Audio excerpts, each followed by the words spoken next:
Et dans le cadre de cette journée spéciale consacrée à l'Iran, nous accueillons Reza Degati. Bonjour, merci d'être avec nous. Vous êtes franco-iranien, photojournaliste, exilé en France depuis 40 ans et vous êtes membre de ce collectif baptisé Baraye. Baraye en persan qui signifie pour. Il s'est mis en branle début octobre quand la révolte a commencé et son objectif c'est de relayer la voix des Iraniennes et des Iraniens dans leur combat. Quel est le bilan de ce collectif depuis sa création? Nous sommes mi-décembre. Bonjour et merci pour cette occasion. Le bilan, ce qui était pour nous le plus important, c'était de réunir un nombre important des grands artistes, des grands noms français, iraniens et internationaux pour montrer d'une part leur solidarité avec le peuple iranien, ceux qui sont dans les rues de Téhéran, dans les rues de toutes les villes de l'Iran depuis presque 3 mois maintenant, mais de l'autre côté aussi de montrer que l'art, la culture, ce sont des éléments importants et qui peuvent rapprocher des peuples, rapprocher des gens. Et à travers ça, à travers cette grande soirée, maintenant, nous publions dans les journaux, dans une très grande tribune signée par presque une centaine de grands noms de l'art, de culture et intellectuel français. Et nous espérons de continuer ça et faire comme une coalition de tous les artistes et intellectuels français et européens et iraniens qui sont présents pour montrer aussi l'impact et l'importance de l'art et culture dans cette révolution des femmes qui est, il ne faut pas oublier que c'est la première révolution des femmes dans l'histoire qu'on connaît. Reza Degati, vous parlez bien sûr de ce concert de solidarité qu'il y a eu cette semaine au Trianon à Paris. Votre collectif s'appuie sur la culture pour se faire entendre. Alors, en Iran, il y a eu des condamnations à mort, 2 exécutions. 9 autres personnes sont aujourd'hui menacées d'être exécutées. Est-ce que vous avez des nouvelles? Absolument.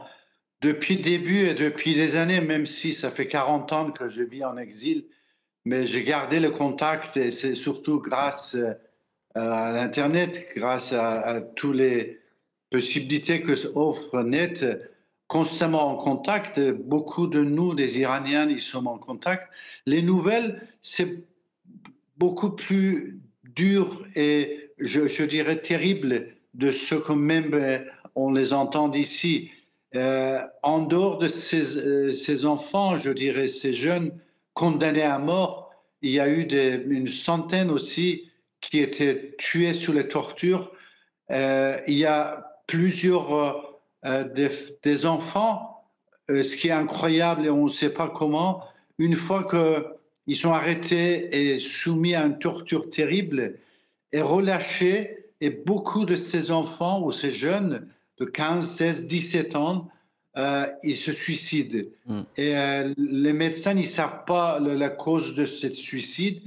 Et ils croient que dans la prison, on leur injecte des médicaments. On ne connaît pas du tout les raisons. De l'autre côté, dans chaque quartier, ils repèrent des jeunes filles.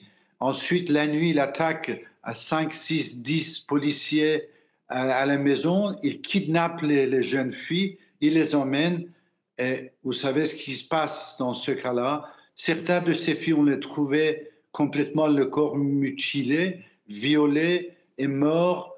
D'autres, on n'a pas de nouvelles. Donc, c'est vraiment une agonie de dernière minute de ces mots-là, de ces ayatollahs et leur, je dirais, leur soutien, qui sont très très peu, mais armés malheureusement. Il y a eu des milliers d'arrestations, Reza Degati, outre ces morts, plus de 450 selon des ONG, donc des centaines de morts depuis le début. Jusqu'où, selon vous, le pouvoir iranien peut-il aller dans la mesure où il semble jouer aujourd'hui sa survie?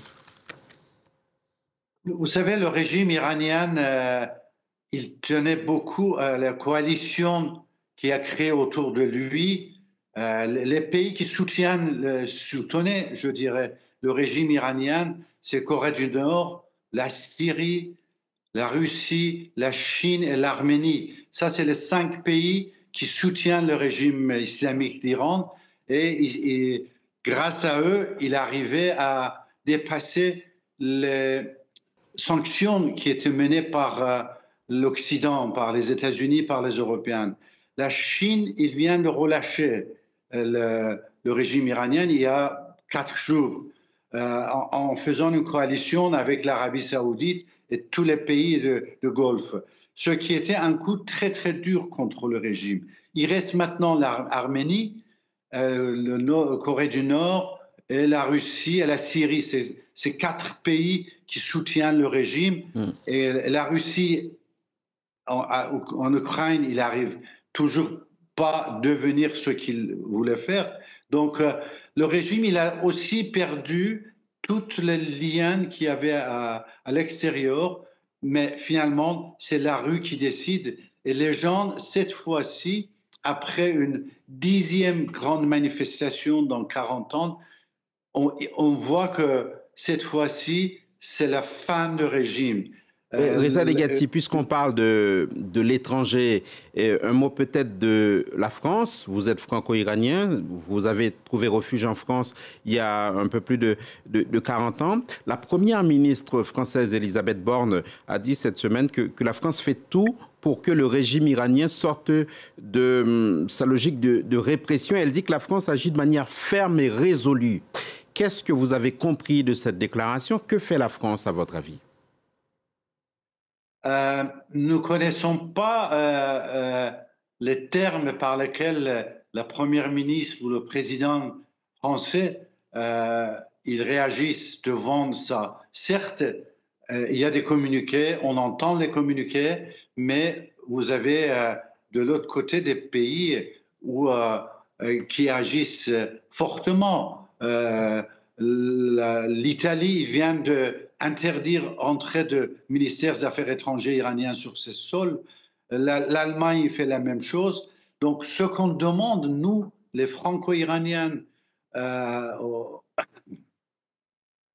gouvernement, de sortir des communiqués et montrer quelques actions. La France, comme il était toujours porte-drapeau d'une culture de l'Occident, la France est considérée partout dans le monde comme porte-drapeau de liberté de l'expression. Il ne peut pas laisser le peuple iranien par terre, à terre, et se faire tuer et seulement par quelques communiqués le condamner. Nous demandons beaucoup plus de fermeté de la part du gouvernement français. Et ça pourrait prendre quelle forme, cette fermeté, Reza Legati? Première, nous demandons tous, dans tous les pays, aujourd'hui même, vous avez des Iraniens à -11 à Oslo. Ils demandent que tous ces pays, ils renvoient les ambassades, qu'ils ferment les ambassades. Parce que pour ceux qui disent « oui, mais il faut avoir les ambassades parce qu'au moins on a un lien », ils se trompent. On a déjà vu que les mollahs, ils s'en foutent de tout. Qu'il y a des ambassadeurs ou il n'y a pas d'ambassadeurs à Téhéran, ils font ce qu'ils veulent, ils tuent les gens. Donc, étape par étape, de continuer à faire rentrer et couper tous les liens avec ce régime, être plus ferme sur les sanctions.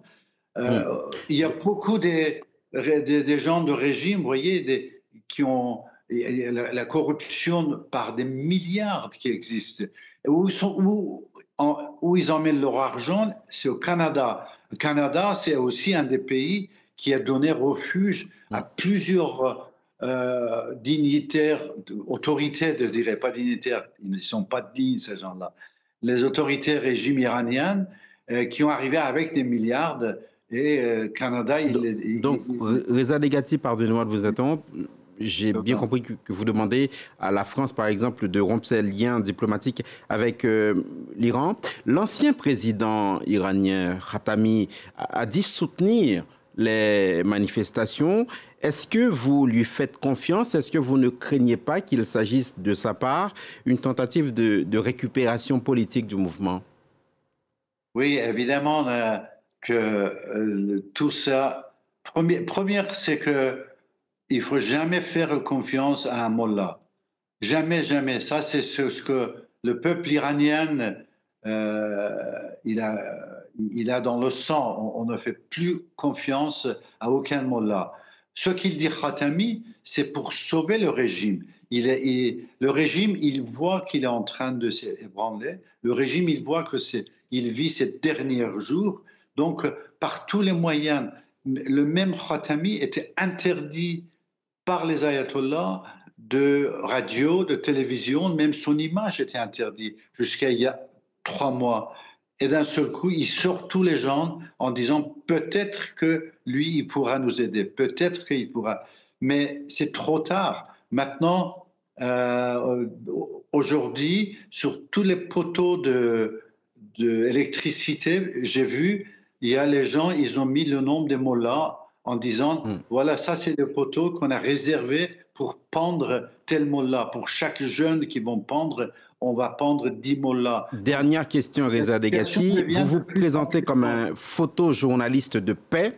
Est-ce que la paix est possible dans ce contexte quand on considère la fracture entre cette partie de la population iranienne et le pouvoir?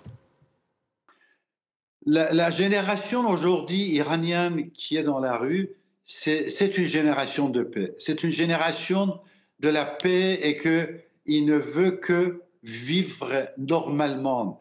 Il y a eu un film incroyable que le régime a voulu montrer en croyant qu'il fait bien. Ce jeune homme qui venait d'être pendu avec des yeux bandés, on lui demande quel est ton testament avant d'être pendu. Vous savez ce qu'il dit? Il dit ne faites pas prière sur mon corps, ne lisez pas le Coran et soyez joyeux et faites de la fête sur mon corps. Ça, c'est ce qui se passe en Iran. Ça, c'est la génération qui est... Pardon. Allez-y, ça sera le dernier mot. Oui, ça c'est la génération qui est en train de vraiment emmener une nouvelle forme de la révolution dans l'histoire de l'humanité. Merci beaucoup. Merci beaucoup, Reza Degati, pour votre témoignage sur France 24. Journaliste, photojournaliste franco-iranien, c'était l'invité de Paris Direct dans le cadre de cette journée spéciale Iran sur nos chaînes. Merci beaucoup. L'information internationale continue sur France 24 et sur France24.com. Prochain journal dans une poignée de minutes.